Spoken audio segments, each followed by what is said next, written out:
Welcome back. Bulletin का आगाज करेंगे। गिलगित बल्तिस्तान असम्बली के 24 हलकों में इंतखाबी दंगल सज गया। पोलिंग का अमल सुबह 8 बजे से शाम 5 बजे तक जारी रहेगा। गिलगित बल्तिस्तान असम्बली कुल 33 नशिस्तों पर मुश्तमिल है। 24 बराह रास्त मुंतखब अरकान, 6 खवातीन नशिस्तें, 3 नशिस्तें टेक्नोक्रेट्स के लिए मुख्तस।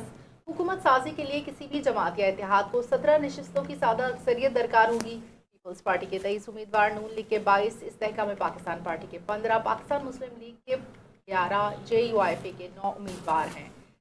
7 जमात इस्लामी MQM के 6 उम्मीदवार इंतखाबी दौड़ में शामिल, जबकि 266 आज़ाद उम्मीदवार, 7 खवातीन उम्मीदवार भी इलेक्शन में हिस्सा ले रही हैं। 9,58,780 रजिस्टर्ड वोटर्स अपना हक़ राय दही इस्तेमाल करेंगे। 24 हल्कों में 396 उम्मीदवार मैदान में हैं, जिनमें 266 आज़ाद उम्मीदवार हैं। गिलगित बल्तिस्तान में शफाफ, मुनसिफाना और पुरअमन इंतखाबात के इनेकाद को यकीनी बनाने के लिए चीफ इलेक्शन कमिश्नर ने अहम इक़दाम उठाते हुए पर्सनल सेक्रेटरी के रूम को कंट्रोल रूम करार दे दिया। जारी करदा नोटिफिकेशन के मुताबिक कंट्रोल रूम 6 जून से 8 जून तक मुसलसल फाल रहेगा और 24 घंटे ऑपरेशनल हैसियत में काम करेगा। Chairman people's party Bilawal Bhutto Zardari Azad Jammu Kashmir की सूरत हाल पर नाखुश हैं। पीपल्स पार्टी ज़राए के मुताबिक बिलावल भुट्टो ने आज़ाद जम्मू कश्मीर की मौजूदा सियासी सूरत हाल पर पीपल्स पार्टी आज़ाद कश्मीर का इजलास आज शाम तलब कर लिया। पार्टी इजलास आज इस्लामाबाद में होगा। बिलावल भुट्टो सरदारी आज़ाद कश्मीर की मौजूदा सूरत हाल पर नाखुश हैं। आज के इजलास में बिलावल भुट्टो की जानिब से आज़ाद कश्मीर की सूरत हाल के पेश नज़र अहम फैसले मुतवक्के हैं। 2 रोज़ कबल आज़ाद कश्मीर हुकूमत ने जम्मू कश्मीर जॉइंट अवामी एक्शन कमेटी को कलदम तंजीम करार दिया था, जबकि कलदम जम्मू कश्मीर जॉइंट अवामी एक्शन कमेटी ने 9 जून को हड़ताल का ऐलान। वफाकी हुकूमत आइंदा बजट में वसी पैमाने पर टैक्स रिलीफ देने के बजाय महदूद रिलीफ पैकेज का गौर कर रही है, ताकि बैनुल अक़वामी मालियाती फ़ंड प्रोग्राम की शराइत पर अमल दरामद भी जारी रखा जा सके। ज़राए के मुताबिक मुजव्वज़ा रिलीफ ज़्यादातर तनख्वाह तबके, सनअतकारों और बरामद कुनंदगान तक महदूद रह सकता है। हुकूमती ज़राए का कहना है टैक्स रिलीफ से मुतालिक मुख्तलिफ तजावीज़ वज़ीर आज़म को पेश कर दी गई हैं। हतमी फैसला उनकी मंजूरी और IMF से मुशावरत के बाद किया जाएगा। वज़ारत ख़ज़ाना 10 जून से कबल मुजव्वज़ा इक़दामात पर IMF की राय हासिल करेगी। तनख्वाहदार तबके के लिए ज़ेर गौर तजावीज़ में माहाना 2 लाख से 3 लाख रुपए आमदन रखने वालों के लिए इनकम टैक्स की शरह में कमी शामिल है। मुजव्वज़ा मंसूबे के मुताबिक 5,50,000 टैक्स दहंदकान देंगे और 3,41,000 रुपए तक आमदन पर 5% कमी की तजवीज़ दी गई। वफाकी वज़ीर दाखिला मोहसिन नकवी तेहरान पहुँच गए, जहाँ उन्होंने अपने ईरानी हमसब इस्कंदर मोमनी से मुलाकात की। मुलाकात में इलाकाई सलामती की सूरत हाल, बाहिमी दिलचस्पी के उमूर पर तबादला ख्याल। मोहसिन नकवी ने कहा, हालिया सूरत हाल के तनाजुर में सुप्रीम लीडर मुश्तबा खामनाई के लिए फील्ड मार्शल का खुसूसी खत लेकर तेहरान आए हैं, जबकि वो शहबाज शरीफ का पैगाम भी ईरानी क़यादत तक पहुँचाएंगे। वज़ीर दाखिला अपने दौरे के दौरान दोनों ममालिक के दरमियान ताउन बढ़ाने और मुफाहमती याददाश्त तक पहुँचने के इम्कान पर बात करेंगे। मोहसिन नकवी इससे कबल भी 2 मरतबा फ्रांस ने गजा जाने वाली फ्लोटिला काफिले के समाजी कारकुनों के साथ मुबैना इसराइली बदसलूकी के मामले पर जंगी जराइम की तहकीकात शुरू करती हैं, जिसे इस मामले पर एक अहम कानूनी पेशरफ्त करार दिया जा रहा है। फ्रांसीसी प्रोसिक्यूटर के दफ्तर के मुताबिक तहकीकात का आगाज़ फ्रांसीसी हुकूमत की दरख्वास्त पर किया गया। हुकाम का कहना है फ्लोटिला काफिले में शामिल कारकुनों के साथ मुबैना नारवा सलूक और इंसानी हुकूक की खिलाफ वर्जियों के इल्ज़ामात का तफसीली जायजा लिया जाएगा। ये पेशरफ्त ऐसे वक्त में सामने आई जब फ्लोटिला कारकुनों के साथ मुबैना बदसलूकी की वीडियो और रिपोर्ट्स पर आलमी सतह पर शदीद रद्द-ए-अमल देखने में आ रहा है। मुतादद इंसानी हुकूक की तंजीमों और सियासी रहनुमाओं ने भी इस मामले की शफाफ तहकीकात का मुतालबा किया है।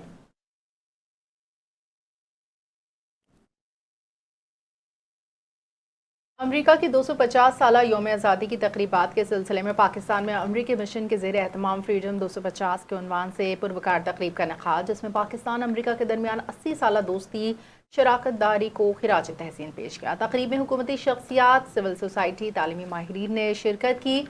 मोअज़्ज़ज़ मेहमानों ने पाकिस्तान में अमरीकी नाज़िमुल उमूर नेटली बेकर ने अपने खिताब में कहा कि आज़ादी के 250 बरस की तकमील सिर्फ अमरीकी तारीख का संग मील नहीं, बल्कि आज़ादी, जमहूरियत, बाहिमी ताउन, मुश्तरका इक़्तिदार का जश्न है, जो पाकिस्तान अमरीका को करीब लाती है।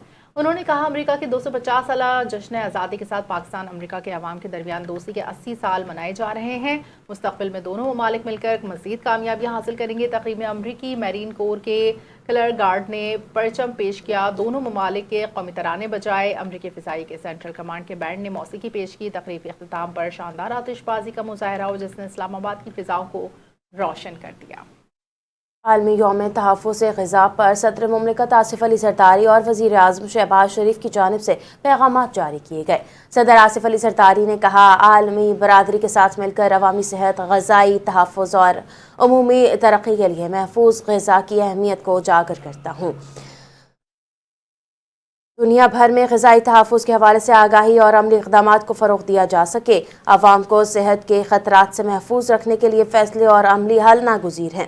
وزیر اعظم نے اپنے پیغام میں کہا، تحفظ خوراک کے عالمی دن پر پاکستان عالمی برادری کے ساتھ مل کر بیماریوں اور آلودگی کے خطرات سے محفوظ اور غذائیت سے بھرپور خوراک کی فراہمی کے مشترکہ اور بامقصد ہدف کے لیے اپنے عزم کا اعادہ کرتا ہے۔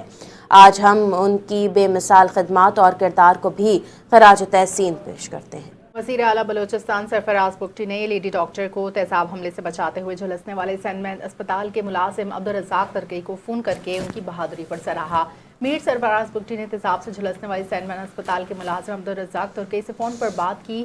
عبدالرزاق نے وزیر اعلیٰ بلوچستان کو پورا واقعہ سنایا۔ وزیر اعلیٰ نے عبدالرزاق ترکی کو جرأت بہادری کا مظاہرہ کرنے پر شاباش دی۔ کہا، آپ کی بہادری جذبے پر فخر ہے۔ علاج کے تمام اخراج حکومت بلوچستان برداشت کرے گی۔ عبدالرزاق ترکی لیڈی ڈاکٹر مہنور کو بچاتے ہوئے جھلس گئے تھے۔ ہل پارک پر مبینہ قبضے کے خلاف جماعت اسلامی کے تحت پارک واک کا انعقاد کیا گیا۔ اہل علاقہ اور شہریوں کی بڑی تعداد نے شرکت کی۔ تفصیلات جانیے عارف حبیب کی اس رپورٹ میں۔ کراچی کے تاریخی ہل پارک پر مبینہ قبضے اور تعمیرات کے خلاف جماعت اسلامی کے تحت سیف ہل پارک واک کا انعقاد، جس میں اہل علاقہ اور شہریوں کی بڑی تعداد نے شرکت کی۔ رکن سندھ اسمبلی محمد فاروق کی قیادت میں نکالے جانے والی واک کے شرکا نے ہل پارک کی زمین کو کسی بھی قسم کی کمرشل سرگرمی یا مبینہ قبضے سے محفوظ رکھا جائے۔ محمد فاروق کا کہنا تھا کہ 62 ایکڑ مشتمل ہل پارک بلدیہ کراچی کے ماتحت ہے۔ تاہم گزشتہ ماہ KMC کے ڈائریکٹر لینڈ کی جانب سے تعمیرات کے لیے NOC جاری کی گئی۔ جماعت اسلامی کی جانب سے معاملے پر سندھ ہائی کورٹ سے رجوع بھی کر لیا گیا، جبکہ شرکا نے مطالبہ کیا کہ ہل پارک کی اصل حیثیت بحال رکھتے ہوئے مبینہ تعمیرات فوری روکی جائیں۔ ملزمان کے درمیان ہونے والے مبینہ مقابلوں کے دوران زخمی حالت میں 7 ملزمان کو گرفتار کر لیا۔ ایک ملزم فرار ہونے میں کامیاب۔ تفصیلات کے مطابق ضلع وسطی کے علاقے عزیز آباد میں اندرون road white house school Bhangoria Goth block 8 کے قریب پولیس اور اسٹریٹ کرمنلز کے درمیان فائرنگ کا تبادلہ ہوا۔ پولیس کے مطابق مقابلے کے نتیجے میں 2 ملزمان شعیب عرف کاشی ولد محمد اسلم اور محمد علی عرف علی ولد منیر احمد زخمی حالت میں گرفتار۔ ملزمان کے قبضے سے 2 عدد 30 بور پسٹل راؤنڈز برآمد۔ ادھر ضلع شرقی کے علاقے خالد بن روڈ پر وفاقی سول حساس ادارے اور فیروز آباد پولیس کی مشترکہ کارروائی کے دوران ملزمان سے مقابلہ ہوا، جس میں 2 زخمی سمیت 3 ملزمان گرفتار کر لیے گئے۔ کراچی کے علاقے گلبرگ موسیٰ کالونی ندی کے قریب فائرنگ سے ایک شخص جاں بحق ہو گیا، دوسرا زخمی ہو گیا۔ پولیس کے مطابق ہلاک ہونے والے شخص کی لاش کو عباسی شہید اسپتال منتقل کر دیا گیا، جس کی شناخت 17 سالہ شاشر کے نام سے ہوئی، جبکہ زخمی کی شناخت 20 سالہ عمر کے نام سے ہوئی۔ پولیس کا کہنا ہے واقعہ شادی کی تقریب کے دوران پیش آیا۔ واقعے کے بعد بھی ابھی تک کوئی گرفتاری عمل میں نہ آ سکی۔ ہلاک اور زخمی ہونے والے افراد کے اہل خانہ نے موسیٰ کالونی ندی کے قریب احتجاج کیا۔ پنجاب کے ضلع ساہیوال کی شادمان کالونی میں ایک خاتون اور اس کی بیٹی کو اس کے شوہر اور بہنوئی نے مبینہ طور پر پیٹرول چھڑک کر آگ لگا دی، جس سے وہ شدید زخمی ہو گئی۔ پولیس کے مطابق ریسکیو 1122 نے زخمی ماں بیٹی کو علاج کے لیے ساہیوال ٹیچنگ اسپتال منتقل کیا۔ یعنی شاہدین کا کہنا ہے آگ لگنے سے گھر کا فرنیچر برتن بھی جل گئے۔ ملزمان موقع سے فرار ہو گئے۔ ملزمان نے فرار ہونے سے قبل گھریلو سامان کو مبینہ طور پر نظر آتش کیا۔ پڑوسی نے ریسکیو 1122 کو اطلاع دی، جس نے زخمیوں کو ساہیوال ٹیچنگ اسپتال پہنچایا۔ فرید ٹاؤن پولیس نے محمد بلال کی شکایت پر شابان بھٹی اور محمد عظیم کے خلاف مقدمہ درج کر لیا۔ رپورٹ درج ہونے تک پولیس ملزمان کو گرفتار نہیں کر سکی تھی۔ لاہور سمیت پنجاب بھر میں شدید گرمی کی نئی لہر نے ڈیرے ڈال لیے ہیں، جبکہ آئندہ دنوں میں گرمی کی شدت مزید بڑھنے کی پیش گوئی کر دی گئی ہے۔ لاہور میں صبح سویرے ہی سورج نے اپنی تپش دکھانا شروع کر دی اور صبح کے اوقات میں درجہ حرارت 33 ڈگری سینٹی گریڈ تک ریکارڈ کیا گیا۔ महकमा मौसमियात के मुताबिक शहर का कम से कम दर्जा हरारत 27 डिग्री सेंटीग्रेड जबकि ज़्यादा से ज़्यादा दर्जा हरारत 41 डिग्री सेंटीग्रेड तक जाने का इम्कान है। माहिरीन मौसमियात का कहना है सिर्फ दिन ही नहीं बल्कि रातों की दर्जा हरारत में भी इजाफा रिकॉर्ड किया जा रहा है। महकमा मौसमियात के मुताबिक आइंदा 1 से 2 रोज़ के दौरान दर्जा हरारत में बतदरीज इजाफा मुतवक्के है। तालिबान रजीम की हरधर्मी के बायस जर्मनी से अफगान शहरियों को वापस लाने वाली परवाज़ मनसूख। जर्मन न्यूज़ एजेंसी DPA के मुताबिक तालिबान रजीम के अदम ताउन के बायस जर्मनी से अफगान शहरियों को वापस लाने की परवाज़ मनसूख कर दी गई। परवाज़ को बाद में दोबारा शेड्यूल किया जाएगा, ताहम अभी तक कोई नई तारीख मुकर्रर नहीं की गई। तालिबान रजीम की असल दिलचस्पी जर्मनी में अफगान सफारती मिशंस का कंट्रोल लेकर यहाँ नुमाइंदे मुकर्रर करना है। अगस्त 2024 में जर्मनी से कतर की मदद से 28 अफगान मुजरिमों को पहली बार काबुल वापस भेजा। माहिरीन के मुताबिक तालिबान रजीम का रवैया साबित करता है वो अपने ही लोगों की वापसी के बदले आलमी बरादरी से सियासी सफारती फ़वाइद हासिल करना चाहती है। तालिबान रजीम एक तरफ दहशतगर्दी को फ़रोग़ दे रही है तो दूसरी तरफ यूरोपीय ममालिक को ब्लैकमेल करके कारिंदे वहाँ भेजना चाहती है। ये तालिबान रजीम की दुनिया से खुद को मनवाने के लिए नई चाल है। भारत में तालीमी निज़ाम और इम्तिहानी बेज़ाब्तियों के खिलाफ तलबा के एहतजाज में शिद्दत आ गई। कॉकरोच जनता पार्टी के जंतर मंतर पर भी भरपूर एहतजाज ने नौजवानों की बड़ी तादाद को मोदी हुकूमत के खिलाफ खड़ा कर दिया। एहतजाज के दौरान भारत के नाक़िस तालीमी निज़ाम और गोदी मीडिया के खिलाफ मुसलसल नारे गूंजते रहे।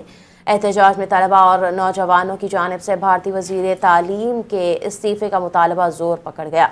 भारतीय तलबा का कहना था एक गद्दार है और उसे हर सूरत सज़ा होनी चाहिए। तलबा ने तालीमी निज़ाम की खराबियों के बायस ख़ुदकुशी के वाक़यात बढ़ने का ज़िम्मेदार भारतीय वज़ीर तालीम को ठहरा दिया। मुजाहिरीन का कहना है कि मुसलसल इम्तिहानी स्कैंडल ने लाखों तलबा के गुस्से को मज़ीद बढ़ा दिया है। आलमी माहिरीन के मुताबिक भारत का मौजूदा नाक़िस तालीमी निज़ाम नौजवान नस्ल के मुस्तक़बिल के साथ खेल रहा है। भारतीय नौजवानों का एहतजाज मोदी हुकूमत की तमाम नाकाम पॉलिसियों के लिए चैलेंज बन चुका है। इसराइली फ़ौज ने लबनान में जंगबंदी की खिलाफ वर्जी करते हुए फ़िज़ाई हमले किए, जिनके नतीजे में लबनानी फ़ौज के एक ब्रिगेडियर जनरल समेत 10 अफराद शहीद, 22 ज़ख्मी। लबनान हुकाम के मुताबिक हमले में फ़ौजी एहलकारों समेत मुतअद्दिद अफराद को निशाना बनाया, ज़ख्मियों को मुख्तलिफ अस्पतालों में मुंतकिल किया। लबनान के वज़ीर आज़म ने इसराइली हमले की शदीद मज़म्मत करते हुए लबनान की खुदमुख्तारी जंगबंदी मुआहदे की खिलाफ वर्जी करार दिया। उन्होंने कहा हमले में 3 फ़ौजियों समेत 10 अफराद की हलाकत एक घिनौना इक़दाम है। दूसरी जानिब हिज़्बुल्लाह ने दावा किया कि जनूबी लबनान में दाखिल होने वाली इसराइली फ़ौज को वो निशाना बनाएंगे। हिज़्बुल्लाह के मुताबिक हफ्ते के रोज़ इसराइली फ़ौज के खिलाफ 22 मुख्तलिफ ऑपरेशंस किए गए। ईरान में हुकूमत का तख्ता उलटने में नाकामी पर इसराइल की खुफिया एजेंसी मोसाद के नए सरबराह रोमन ने अपने नायब को जबरी बरतरफ कर दिया। मंगल ही को मोसाद की सरबराही संभाली थी। उससे पहले मोसाद के इंटरनेशनल रिलेशंस ब्रांच के सरबराह को अचानक पीर को इस्तीफ़ा दे दिया गया और इम्कान जाहिर किया जा रहा है कि मोसाद के मज़ीद कई अफसरों को भी इस्तीफ़ा देना पड़ेगा। अमरीकी न्यूज़ वेबसाइट के मुताबिक मोसाद के नायब सरबराह को पिछले साल सैकड़ों खुफिया एजेंटों की टीम और 1 अरब शिकल दिए गए थे, मगर वो ईरानी हुकूमत का तख्ता उलटने में नाकाम रहे। नताइज नाकाबिल कबूल करार दिए गए। ताहम मोसाद के डायरेक्टर की जानिब से आवाम के लिए जारी बयान में अपने नायब की 22 बरस की खिदमात को सराहा गया। बरतरफ किए गए डिप्टी डायरेक्टर का नाम जाहिर नहीं किया गया, उसे सिर्फ हर्फ ए से मंसूब किया गया। तो ओहायो के शहर टोलेडो में जारी एक मुकामी मेले की रौनक इस वक्त खौफ व हरास में बदल गई जब नामालूम अफराद की फायरिंग से 8 अफराद जख्मी हुए। वाक़या हफ्ते की शाम ओल्ड वेस्ट एंड फेस्टिवल के करीब पेश आया, जहां बड़ी तादाद में शहरी तफरी के लिए मौजूद थे। फायरिंग की आवाज़ें गूंजते ही भगदड़ मच गई, मुख्तलिफ सिमतों में लोग दौड़ पड़े। पुलिस हुकाम का कहना है इत्तला मिलते ही एहलकार फौरी जाए वक़ुआ पर पहुंचे, ज़ख्मियों को अस्पताल मुंतकिल किया। ज़ख्मियों की हालत के बारे में कोई बात नहीं कही जा सकती। यानी शाहिदीन के मुताबिक चंद लम्हों में मुतादिद गोलियों की आवाज़ें सुनाई दी गई, ताहम फायरिंग में मुलव्विस अफराद के बारे में कोई मालूमात सामने न आ सकी। पुलिस ने इलाके को घेरे में लेकर शवाहिद इकट्ठे करने शुरू कर दिए और तहकीकात का आगाज़ कर दिया। फीफा वर्ल्ड कप 2026 के लिए ईरान के 15 रुकनी वफ्द को वीज़ा देने से इनकार कर दिया। ईरानी सरकारी मीडिया के मुताबिक अमेरिका ने टीम के मुकम्मल वफ्द को वीज़े जारी नहीं किए। खिलाड़ियों और ज़रूरी टेक्निकल स्टाफ को तो इजाज़त दे दी गई है, ताहम टीम की इंतजामिया और मैनेजमेंट से ताल्लुक़ रखने वाले तकरीबन 15 अहम अफराद को अब तक वीज़े नहीं मिल सके। जिन अफराद को वीज़ा जारी नहीं किए गए उनमें ईरान फुटबॉल फेडरेशन के सरबराह Mehdi Taj, team manager, media officer, security एहलकार और वजारत खारजा के नुमाइंदे शामिल हैं, जिन्हें टीम के लिए इंतहाई अहम करार दिया जा रहा है। अमरीकी हुकाम ने इस बात की तस्दीक की है कि ईरानी खिलाड़ियों को वर्ल्ड कप में शिरकत के लिए अमरीका आने की इजाज़त दे दी गई है। अमरीकी हुकाम का कहना था ईरानी खिलाड़ियों और ज़रूरी मुआवन अमले को वीज़े जारी कर दिए गए हैं, ताहम दीगर हुकाम के केसेस ताहाल ज़ेर अल्तवा हैं।